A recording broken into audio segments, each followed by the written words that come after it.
இப்போ வந்துட்டு பார்த்தீங்கன்னா என்னோட நண்பர் வந்துட்டு பார்த்தீங்கன்னா ஒரு OnePlus மொபைல் வாங்கியிருந்தாரு. அந்த OnePlus மொபைலில் வந்துட்டு பார்த்தீங்கன்னா இந்த மாதிரி வந்துட்டு பார்த்தீங்கன்னா சாஃப்ட்வேர் அப்டேட் வந்துட்டு கேட்டுதுன்னு சொல்லிட்டு அவரும் கொடுக்க, அதை கொடுத்த உடனே வந்துட்டு பார்த்தீங்கன்னா அடுத்தது வந்துட்டு பார்த்தீங்கன்னா இந்த மாதிரி லைன் வந்து டிஸ்பிளேல லைன் வந்துடுச்சு. இதை வந்துட்டு பார்த்தீங்கன்னா நான் அவர்கிட்ட கேட்டேன். அவர் ஒரு ஐடியாவை என்கிட்ட ஷேர் பண்ணார். சூப்பராக இருந்தது. சரி, ஓகே, நம்ம யூடியூபருக்கு இதை ஷேர் பண்ணுவோம். அவங்க சைடில் இருந்துட்டு ஏதாவது ஒரு மொபைல் வாங்குறப்ப கண்டிப்பாக அவங்களுக்கு யூஸ்ஃபுல்லாக இருக்கும் அப்படின்னு சொல்லிட்டு தான் இந்த வீடியோவை நான் மேக் பண்ணுறேன். அவர் என்ன சொன்னார், எனக்கு இந்த மாதிரி பிரச்சனை வந்தது. நான் வந்துட்டு பார்த்தீங்கன்னா OnePlus ஸ்டோர், அது ஷோரூம் கிட்ட எதுவுமே கொடுத்தேன்.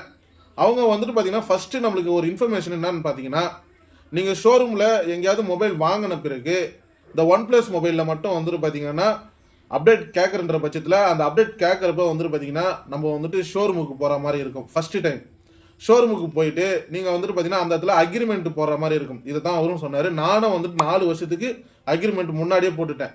அதாவது அந்த அப்டேட்